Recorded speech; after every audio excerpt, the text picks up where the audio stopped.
Hi. Sangh Parivar വർഷങ്ങളായി ഉത്തരേന്ത്യയിൽ പയറ്റിക്കൊണ്ടിരിക്കുന്ന തെരഞ്ഞെടുപ്പ് അട്ടിമറി പ്രവർത്തനങ്ങൾ ഇത്തവണ കേരള നിയമസഭാ തെരഞ്ഞെടുപ്പിൽ അവർ പയറ്റിയേക്കാം എന്ന കാര്യത്തിൽ നിങ്ങൾക്ക് ആർക്കെങ്കിലും സംശയമുണ്ടോ? എന്നാൽ എനിക്കുണ്ട്. തെരഞ്ഞെടുപ്പ് കമ്മീഷൻ നടത്തിയ ചില ഒളിച്ചുകളികളും ചില പ്രസ്താവനകളും കാണുന്ന ആർക്കും അത്തരം സംശയമുണ്ടായേക്കാം. അത്തരം അട്ടിമറിയിലേക്ക് വിരൽ ചൂണ്ടുന്ന പല കാരണങ്ങളിലൊന്ന് തെരഞ്ഞെടുപ്പ് കമ്മീഷൻ്റെ ചില പ്രസ്താവനകൾ തന്നെയാണ്. തെരഞ്ഞെടുപ്പ് സംബന്ധമായ കണക്കുകളും പോളിംഗ് ശതമാനവും പ്രസിദ്ധീകരിക്കുന്നതിൽ ദിവസങ്ങളോളം വൈകുന്നത് അതിൽ യാതൊരു അസ്വാഭാവികതയുമില്ല എന്നാണ് തെരഞ്ഞെടുപ്പ് കമ്മീഷൻ്റെ ന്യായം. അത് വെള്ളം തൊടാതെ വിഴുങ്ങാൻ പ്രബുദ്ധരായ കേരളത്തിലെ ജനങ്ങൾ വിഡ്ഢികളല്ല എന്ന കാര്യം തെരഞ്ഞെടുപ്പ് കമ്മീഷൻ മനസ്സിലാക്കിയാൽ നന്നായിരിക്കും. തിരഞ്ഞെടുപ്പ് ദിവസം 5 മണി വരെയുള്ള കണക്കുകൾ കൃത്യമായി പുറത്തുവിട്ടുകൊണ്ടിരുന്ന കമ്മീഷൻ 5 മണിക്ക് ശേഷമുള്ള കണക്കുകൾ എന്തുകൊണ്ട് പുറത്തുവിട്ടില്ല?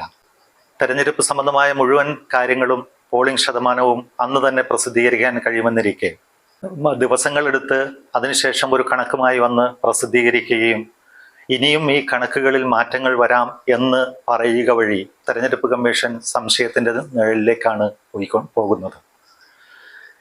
പോസ്റ്റൽ ബാലറ്റുകൾ എണ്ണാനുണ്ടായ താമസമാണെങ്കിൽ പോലും വേണമെങ്കിൽ ഒരു ദിവസത്തിൽ കൂടുതൽ എടുക്കേണ്ട ആവശ്യമില്ല. കാരണം തെരഞ്ഞെടുപ്പിൻ്റെ പിറ്റേ ദിവസം മണിക്കൂറുകൾ കൊണ്ട് പോസ്റ്റൽ വോട്ടുകൾ എണ്ണി തിട്ടപ്പെടുത്താൻ സാധിക്കുമെന്ന് നമുക്കെല്ലാവർക്കും അറിയാം. അതുപോലെ തന്നെ തെരഞ്ഞെടുപ്പ് കമ്മീഷൻ്റെ ഔദ്യോഗിക വെബ്സൈറ്റിൽ കൃത്യമായ കണക്കുകൾ പ്രസിദ്ധീകരിക്കേണ്ടതായിരുന്നു. അതും വൈകിയാണ് ചെയ്തിരിക്കുന്നത്. അവസാനമായി വോട്ടെടുപ്പ് നടന്ന ബീഹാറിലും മഹാരാഷ്ട്രയിലും ഇതുപോലെ തന്നെ വൈകുന്നേരം 5 മണിക്ക് ശേഷമുള്ള കണക്കുകൾ തെരഞ്ഞെടുപ്പ് കമ്മീഷൻ തടഞ്ഞു വയ്ക്കുകയുണ്ടായി.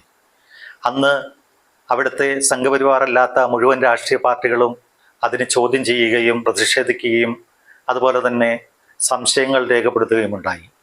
പിന്നീട് അവിടെ വോട്ടെണ്ണിയപ്പോൾ പോൾ ചെയ്ത വോട്ടിനേക്കാൾ 5.5 ലക്ഷത്തോളം വോട്ട് കൂടുതൽ എണ്ണി എന്ന് നമ്മുടെ രാജ്യത്തിൻ്റെ പ്രതിപക്ഷ നേതാവ് പരസ്യമായി പത്രസമ്മേളനം നടത്തി തെളിവ് സഹിതം പ്രസ്താവിച്ചത് നാം കണ്ടതാണ്. ഉത്തരേന്ത്യയിലെ പോലെ ഊടായിപ്പ് ഇവിടെയും പയറ്റില്ല എന്ന് എന്താണ് ഉറപ്പ്? കേരളത്തിൽ കേട്ടുകേൾവി പോലുമില്ലാത്ത സംഭവമാണ് ദിവസങ്ങൾക്ക് മുമ്പ് മലപ്പുറത്ത് നിന്ന് നാം കേട്ടത്. അവിടുത്തെ വോട്ടിംഗ് മെഷീനുകൾ സൂക്ഷിച്ചിരുന്ന സ്ട്രോങ് റൂം തുറക്കുവാൻ ജില്ലാ കളക്ടർ ഉത്തരവിറക്കി. UDF-ൻ്റെയും LDF-ൻ്റെയും പ്രവർത്തകർ ശക്തമായ പ്രതിഷേധം രേഖപ്പെടുത്തിയതിനെ തുടർന്ന് ജില്ലാ കളക്ടർ ആ ഉത്തരവ് പിൻവലിച്ചു. അങ്ങനെ ഒരു പ്രതിഷേധം രേഖപ്പെടുത്തിയില്ലായിരുന്നെങ്കിൽ എന്തായിരിക്കും സംഭവിക്കുക എന്ന് നമുക്കറിയാം. ഇതെല്ലാം സ്വാഭാവികമായിട്ട് നടക്കുന്നതാണ്. ഇക്കാര്യത്തിൽ ഞങ്ങൾക്കെല്ലാവർക്കും സംശയമുണ്ട്. അതുപോലെ തന്നെ കഴിഞ്ഞ തെരഞ്ഞെടുപ്പിൽ ബീഹാറിൽ സംസാൽ എന്ന സ്ഥലത്ത് രാവിലെ ഒരു ട്രക്ക് കുറേ വോട്ടിംഗ് മെഷീനുകളുമായി പ്രത്യക്ഷപ്പെടുന്നു. ജനങ്ങളും രാഷ്ട്രീയ പ്രവർത്തകരും ആ ട്രക്ക് തടഞ്ഞു വച്ചു.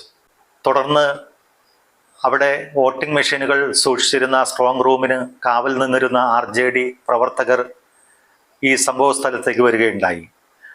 അതിനുശേഷം പോലീസ് എത്തുകയും പോലീസ് ആ ട്രക്ക് കസ്റ്റഡിയിലെടുക്കുകയും ചെയ്തു. അതിനുശേഷം തിരിച്ചെത്തിയ RJD പ്രവർത്തകർ കണ്ടത് സ്ട്രോങ് റൂമിൻ്റെ CCTV ക്യാമറകളെല്ലാം പ്രവർത്തനരഹിതമായി ഇരിക്കുന്നതാണ് അവർ കാണാൻ കഴിഞ്ഞത്. ഇതെല്ലാം നടന്നിട്ടും നമ്മൾ യാതൊരു അസ്വാഭാവികതയുമില്ല എന്ന് നമ്മൾ വിശ്വസിക്കണം. 2018 വരെ ത്രിപുരയിൽ ഒരൊറ്റ സീറ്റ് പോലും ഉണ്ടായിരുന്നില്ല BJPക്ക്. എന്നാൽ 2018 നടന്ന തെരഞ്ഞെടുപ്പിൽ 3/4 സീറ്റുകളും അടിച്ചെടുത്ത BJP അധികാരം പിടിച്ചെടുക്കുകയുണ്ടായി. ഇതെല്ലാം വെറും യാദൃച്ഛികമാണെന്ന് നമ്മൾ വിശ്വസിക്കണം. ഇതാണ് തെരഞ്ഞെടുപ്പ് കമ്മീഷൻ നമുക്ക് നൽകുന്ന സന്ദേശം. ഇത്തരം സംഭവങ്ങൾ കേൾക്കുന്ന അരിയാഹാരം കഴിക്കുന്ന മലയാളികളായ ഞങ്ങൾക്ക് പെട്ടെന്ന് കാര്യങ്ങൾ മനസ്സിലാക്കാൻ കഴിയുമെന്ന് തെരഞ്ഞെടുപ്പ് കമ്മീഷൻ മനസ്സിലാക്കിയാൽ നന്നായിരിക്കും. അതോടൊപ്പം തന്നെ സംഘപരിവാറല്ലാത്ത ഇവിടുത്തെ രാഷ്ട്രീയ പ്രസ്ഥാനങ്ങളോട് എനിക്ക് അഭ്യർത്ഥിക്കാനുള്ളത്, നിങ്ങൾ ഈ കൊച്ചു കേരളത്തിലെ ജനാധിപത്യ പ്രക്രിയയെ കാത്തു സൂക്ഷിക്കുന്നതിന് വേണ്ടി എപ്പോഴും ജാഗരൂകരായിരിക്കണം. അതുപോലെ വോട്ടിംഗ് മെഷീൻ സൂക്ഷിച്ചിരിക്കുന്ന സ്ട്രോങ് റൂമുകൾക്ക് മുന്നിൽ നിങ്ങളുടെ കണ്ണുണ്ടാവണമെന്നാണ്. ഇല്ലെങ്കിൽ ത്രിപുരയെ പോലെ കേരളത്തിൽ അക്കൗണ്ട് തുറക്കുക മാത്രമല്ല കുറേ സീറ്റുകൾ അടിച്ചെടുക്കാനും BJPക്കും സംഘപരിവാറിനും കഴിഞ്ഞേക്കാം എന്ന കാര്യത്തിൽ യാതൊരു സംശയവുമില്ല. നമസ്കാരം.